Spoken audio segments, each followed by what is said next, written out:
जब आप सामान खरीदते हैं या कोई सर्विस लेते हैं तो जो आपको बिल मिलता है या टैक्स इनवॉइस मिलता है तो उसमें कभी आप देखते हैं CGST और SGST लगा हुआ है, कभी आप देखते हैं CGST और UTGST लगा हुआ है और कभी आप देखते हैं सिर्फ IGST लगा होता है। तो आज हम यही समझेंगे कि CGST और SGST कब लगता है, CGST और UTGST कब लगता है और सिर्फ IGST कब लगता है। सबसे पहले जो सप्लायर है यानी जिसके पास GST रजिस्ट्रेशन है, जो GST में रजिस्टर्ड है, उसको यानी वो बिजनेसमैन है, वो बिजनेस कर रहा है, उस सप्लायर को ये बात देखनी पड़ेगी कि जो उसकी सप्लाई है वो इंट्रा स्टेट सप्लाई है या इंटर स्टेट सप्लाई है। यानी सप्लाई जो है उसको क्लासीफाई करना पड़ेगा उस सप्लायर को कि वो इंट्रा स्टेट सप्लाई है या इंटर स्टेट सप्लाई है। इसलिए सबसे पहले हम ये समझ लेते हैं इंट्रा स्टेट सप्लाई और इंटर स्टेट सप्लाई क्या होता है। एक सप्लायर है, दुकानदार है जो महाराष्ट्र में रजिस्टर्ड है,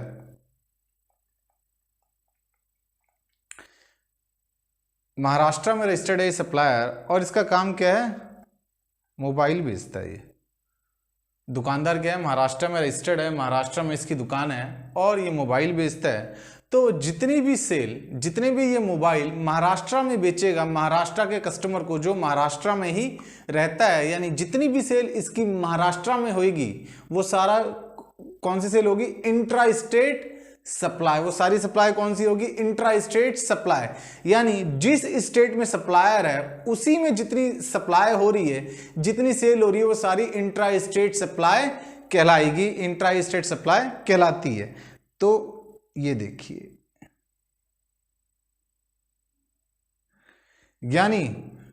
यानी इस वाले केस में इंट्रा स्टेट सप्लाई केस में स्टेट में मैंने ये महाराष्ट्र का एग्जांपल लिया है, महाराष्ट्र स्टेट है तो सप्लायर भी उसी स्टेट का है और कस्टमर भी उसी स्टेट में है, तो ये इंट्रा स्टेट सप्लाई कहलाएगी।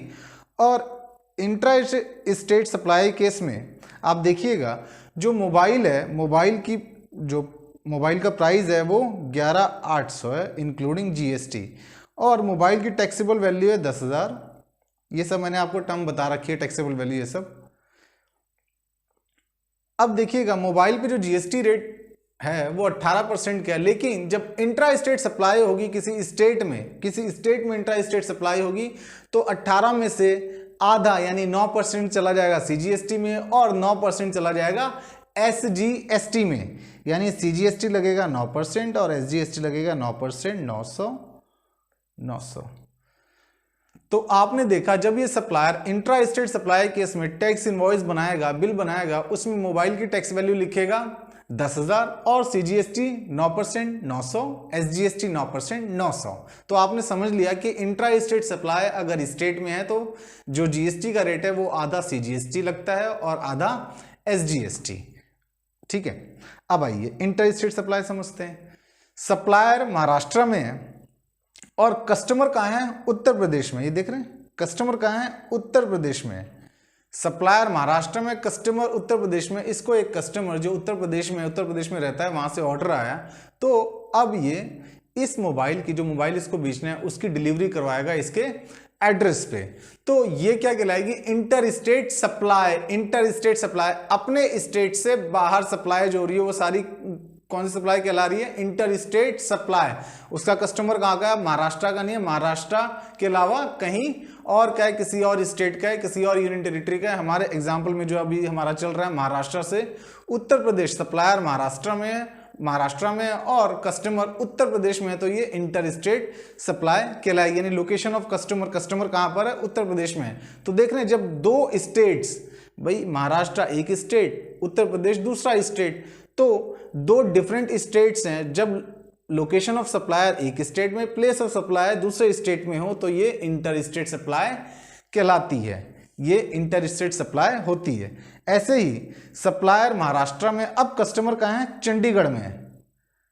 कस्टमर कहाँ पे है, चंडीगढ़ में। चंडीगढ़ क्या है, एक यूनियन टेरिटरी है, तो सप्लायर, लोकेशन ऑफ सप्लायर कहाँ पे है, महाराष्ट्र में एक स्टेट में, और place of supplier, location of customer कहाँ पर है, चंडीगढ़ में, तो ये भी सप्लाई क्या कहलाएगी, इंटर स्टेट सप्लाई।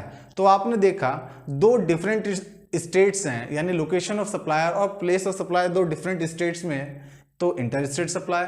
अगर एक स्टेट और एक यूनियन टेरिटरी, जो लोकेशन ऑफ सप्लायर एक स्टेट में और प्लेस ऑफ सप्लाई एक यूनियन टेरिटरी में, तो वो भी इंटर स्टेट सप्लाई।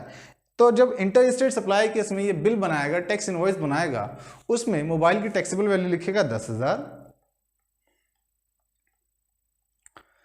और जो जीएसटी का रेट है 18%, वो सारा कहां चला जाएगा, आईजीएसटी में। सारा चार्ज कहां करेगा, आईजीएसटी में 1800, 11,800।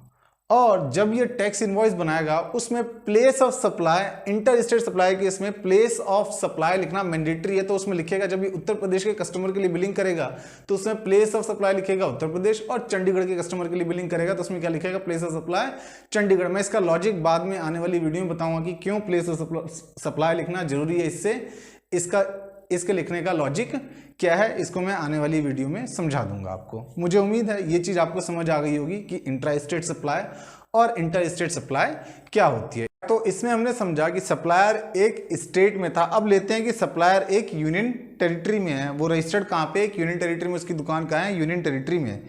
तो इस केस में सप्लायर यहाँ है यूनियन टेरिटरी में, चंडीगढ़ में, और ये शर्ट्स में डील करता है, शर्ट्स बेचता है, कमीजें बेचता है। तो जितनी भी कमीज ये चंडीगढ़ में बेचेगा, चंडीगढ़ के कस्टमर को बेचेगा, जो कस्टमर चंडीगढ़ में रहता है, यानी जितनी भी डिलीवरी शर्ट्स की चंडीगढ़ में होगी वो सारी क्या कहलाएगी, इंट्रा स्टेट सप्लाई। चाहे कस्टमर खुद दुकान पे है या ये कस्टमर के एड्रेस पे डिलीवरी करवाए कौन, दुकानदार। तो ये सारी सप्लाई क्या कहलाएगी, इंट्रा स्टेट सप्लाई। अब इंट्रा स्टेट सप्लाई केस में ये देखिएगा, शर्ट की बिलिंग कैसे करेगा, टैक्स इनवॉइस कैसे बनाएगा। शर्ट की जो कस्टमर को ये शर्ट पड़ती है 420 रुपए की, यानी 420 रुपए इसकी क्या है, शर्ट की कीमत है, शर्ट का प्राइस है। इसमें टैक्सेबल वैल्यू है 400 और शर्ट पे जो जीएसटी रेट है वो 5% का है। तो अब देखिएगा, अगर यूनियन टेरिटरी में इंट्रा स्टेट सप्लाई है तो 2.5%, शर्ट पे 5%, जीएसटी रेट 5% है, और 2.5% चला गया सीजीएसटी में, यानी 10 रुपये, और 2.5% चला गया यूटीजीएसटी में। ध्यान दीजिएगा, यूटीजीएसटी। जब यूनियन टेरिटरी में इंट्रा स्टेट सप्लाई है तो उसमें सीजीएसटी के अलावा यूटीजीएसटी लगता है, एसजीएसटी नहीं। एसजीएसटी तब जब स्टेट में इंट्रा स्टेट सप्लाई है, जब यूनियन टेरिटरी में इंट्रा स्टेट सप्लाई है तो एसजीएसटी की जगह यूटीजीएसटी। तो यूटीजीएसटी 2.5%, 10 रुपये। तो टोटल इनवॉइस वैल्यू कितने की बनी, 420 की। अब आइए, तो ये तो आपने समझा, intra state supply union territory में है तो सीजीएसटी और यूटीजीएसटी लगता है, हाफ हाफ आपने देख लिया। अगर जीएसटी रेट जो भी है उसका हाफ हाफ बांट देंगे सीजीएसटी में और यूटीजीएसटी में। अब आइए, सप्लायर चंडीगढ़ में और कस्टमर जो है, इसको ऑर्डर आया कहाँ से, उत्तर प्रदेश से। तो इसको अब उत्तर प्रदेश में डिलीवरी करवानी है शर्ट की, उत्तर प्रदेश कस्टमर को शर्ट भेजना है। तो ये जो सप्लाई होगी, जहां पे लोकेशन ऑफ सप्लायर कहां पे, एक यूनियन टेरिटरी में, सप्लायर कहां पे, एक यूनियन टेरिटरी में, कस्टमर कहां पे, एक स्टेट में, तो ये इंटर स्टेट सप्लाई कहलाएगी। ये इंटर स्टेट सप्लाई है। ऊपर जो हमने एग्जांपल देखा था उसमें क्या था, लोकेशन ऑफ सप्लायर, सप्लायर कहां पे था, स्टेट में, यानी महाराष्ट्र में, और कस्टमर कहां था, यूनियन टेरिटरी में, चंडीगढ़ में। इस बार देखिए सप्लायर कहां पे, यूनियन टेरिटरी में, चंडीगढ़ में, कस्टमर कहां पे, स्टेट में, उत्तर प्रदेश में। तो ये भी क्या हुई, इंटर स्टेट सप्लाई। ये भी क्या हुई, इंटर स्टेट सप्लाई। ऐसे ही सप्लायर है यूनियन टेरिटरी में और कस्टमर एक दूसरी यूनियन टेरिटरी में है। इसमें मैंने एग्जांपल में लिया Dadra and Nagar Haveli and Daman and Diu.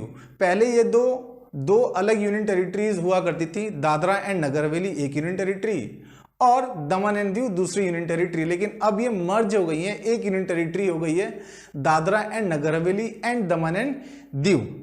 तो सप्लायर एक यूनियन टेरिटरी में और कस्टमर भी एक यूनियन टेरिटरी में, लेकिन अब ये दूसरी यूनियन टेरिटरी है। सप्लायर चंडीगढ़ में है, कस्टमर कहां पे है, Dadra and Nagar Haveli and Daman and Diu. तो ये भी क्या हुई, inter state supply. Inter state supply. तो अब देखिएगा, जब ये बिलिंग बनाएगा इंटर स्टेट सप्लाई केस में, टैक्स इनवॉइस बनाएगा तो इसमें शर्ट की टैक्सेबल वैल्यू 400 और सारा जो जीएसटी है कहाँ ले जाएगा, आईजीएसटी में। आईजीएसटी चार्ज करेगा 5% के रेट से 20 रुपये। तो टैक्स इनवॉइस वैल्यू क्या बनी, टोटल इनवॉइस वैल्यू क्या बनी 420 रुपये, ये कस्टमर से 420 रुपये ले लेगा। तो आपने देखा, अब मैं इसको समराइज कर लेता हूं। आपने देखा अगर जिस स्टेट या जिस यूनियन टेरिटरी में सप्लायर रजिस्टर्ड है, सप्लायर की दुकान है, वहीं पर जितनी सप्लाई हो रही है वो सारी क्या कहलाती है, इंट्रा स्टेट सप्लाई।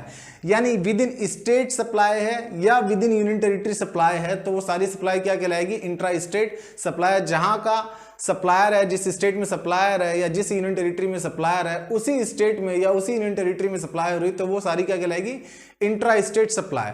और इंटर स्टेट सप्लाई कब होगी, जब location of supplier, location of supplier और प्लेस ऑफ सप्लाई दो डिफरेंट स्टेट्स में है, दो डिफरेंट स्टेट्स में। जैसे ये वाला महाराष्ट्र और उत्तर प्रदेश, महाराष्ट्र और उत्तर प्रदेश दो डिफरेंट स्टेट्स, तो ये इंटर स्टेट सप्लाई। दो डिफरेंट यूनियन टेरिटरीज में, चंडीगढ़ और दादरा एंड नगर हवेली एंड दमन दीव, तो ये भी इंटर स्टेट सप्लाई। या लोकेशन ऑफ सप्लायर और प्लेस ऑफ सप्लाई एक स्टेट में है, एक यूनियन टेरिटरी में है। जैसे पहले वाले एग्जांपल में लोकेशन ऑफ सप्लायर कहाँ पे, महाराष्ट्र में, स्टेट में, और जो प्लेस ऑफ सप्लाई है वो कहाँ पे, चंडीगढ़ में, एक यूनियन टेरिटरी में, तो ये भी इंटर स्टेट सप्लाई है। और इस वाले एग्जांपल में, दूसरे एग्जांपल में लोकेशन ऑफ सप्लायर कहाँ पे, चंडीगढ़ में, और लोकेशन ऑफ सप्लायर चंडीगढ़ में और प्लेस ऑफ सप्लाई कहाँ है, उत्तर प्रदेश में। ये देखिए उत्तर प्रदेश, तो ये भी क्या हुई, इंटर स्टेट सप्लाई। तो आपने देखा इंटर स्टेट सप्लाई कब होगी, जब लोकेशन ऑफ सप्लायर और प्लेस ऑफ सप्लाई दो डिफरेंट स्टेट्स में है, दो डिफरेंट यूनियन टेरिटरीज में है, या स्टेट और यूनियन टेरिटरीज में है। तो मुझे उम्मीद है ये चीज आपको समझ आ गई होगी। ये दोनों मैंने एग्जाम्पल गुड्स के लिए, और सेम एग्जाम्पल आप सर्विसेज के केस में भी अप्लाई कर सकते हैं। अगर सर्विस जिस स्टेट में सप्लायर है उसी में प्रोवाइड कर रहा है जनरली, तो वो क्या होगी, इंट्रा स्टेट सप्लाई। और जितनी भी सर्विस वो अपने स्टेट से बाहर या अपनी यूनियन टेरिटरी से बाहर सप्लाई कर रहा है वो क्या होगी, इंटर स्टेट सप्लाई। ठीक है, तो इंट्रा स्टेट सप्लाई और इंटर स्टेट सप्लाई आपको समझ आ गई। कभी कभी आप ये भी देखेंगे कि इसके अलावा जैसे बिल में सीजीएसटी और एसजीएसटी, सीजीएसटी और यूटीजीएसटी और सिर्फ आईजीएसटी के अलावा भी आप कभी देखेंगे कि जीएसटी कंपेंसेशन सेस भी लगा हुआ है, यानी कंपेंसेशन सेस भी लगा होता है। कुछ आइटम्स पे सेस लगता है, कंपेंसेशन सेस लगता है। वो आइटम्स है जैसे मोटर व्हीकल हो गई, tobacco and tobacco products, cigarette etcetera, तो इन पे क्या है, कंपेंसेशन सेस भी लगता है। तो आप बिल में सीजीएसटी और एसजीएसटी के अलावा सेस देख सकते हैं, सीजीएसटी और यूटीजीएसटी के अलावा सेस देख सकते हैं, और आईजीएसटी के अलावा सेस देख सकते हैं। अब आइए एक और चीज समझेंगे।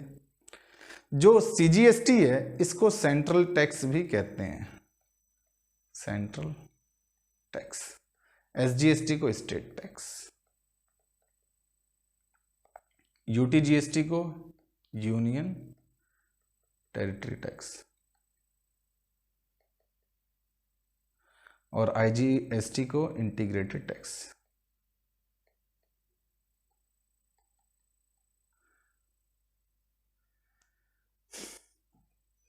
ठीक है, अब आइए एक और चीज समझते हैं। हमारे देश में जो टोटल स्टेट्स हैं वो 28 हैं और 8 यूनियन टेरिटरीज हैं, यानी राज्य कितने हैं, 28, और 8 संघ राज्य क्षेत्र या केंद्र शासित प्रदेश हैं। 8 यूनियन टेरिटरीज हैं और 28 स्टेट्स हैं। तो 28 स्टेट्स और 8 यूनियन टेरिटरीज।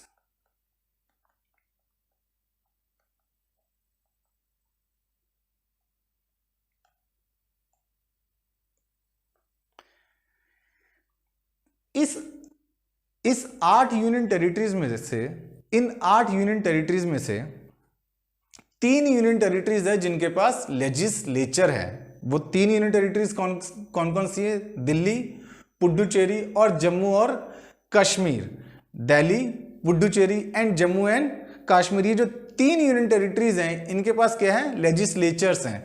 तो जीएसटी लॉ में इन 3 यूनियन टेरिटरीज को भी स्टेट माना गया है। यानी अगर ये जो 3 यूनियन टेरिटरीज है यहां पर इंट्रा स्टेट सप्लाई है तो यूटीजीएसटी नहीं लगेगा, सीजीएसटी के अलावा एसजीएसटी लगेगा। ध्यान रखिएगा, यूटीजीएसटी नहीं बल्कि एसजीएसटी लगेगा, क्योंकि इनके लेजिस्लेचर ने एसजीएसटी एक्ट बना रखा है। यानी यूटी जो Delhi GST act, Jammu and Kashmir GST act, Puducherry GST act बना रखे हैं। तो आपने देखा 8 यूनियन टेरिटरीज हैं, तो 3 जो यूनियन टेरिटरीज हैं उनको जीएसटी लॉ में स्टेट माना गया है, और अगर वहां पर इंट्रा स्टेट सप्लाई होती है तो यूटी जीएसटी नहीं एसजीएसटी लगता है सीजीएसटी के अलावा, ठीक है। और यानी आपने देखा 28 स्टेट्स और ये 3 यूनियन टेरिटरीज 31, यानी 31 के केस में सीजीएसटी के अलावा जब इंट्रा स्टेट सप्लाई होगी तो सीजीएसटी के अलावा एसजीएसटी लगेगा, और जो 5 यूनियन टेरिटरीज रह गई, 5 यूनियन टेरिटरीज के केस में क्या होगा, यूटी जीएसटी लगेगा सीजीएसटी के अलावा in case of intra state supply. तो यहां से आपको समझ आ गया होगा इंट्रा स्टेट सप्लाई और इंटर स्टेट सप्लाई क्या होता है, कब सीजीएसटी और एसजीएसटी लगता है, कब सीजीएसटी और यूटीजीएसटी लगता है, और कब सिर्फ आईजीएसटी लगता है, और कभी कभी आप कंपेंसेशन सेस भी देखेंगे। मुझे उम्मीद है ये वीडियो आपको समझ आई होगी। मिलते हैं अगली वीडियो में, धन्यवाद।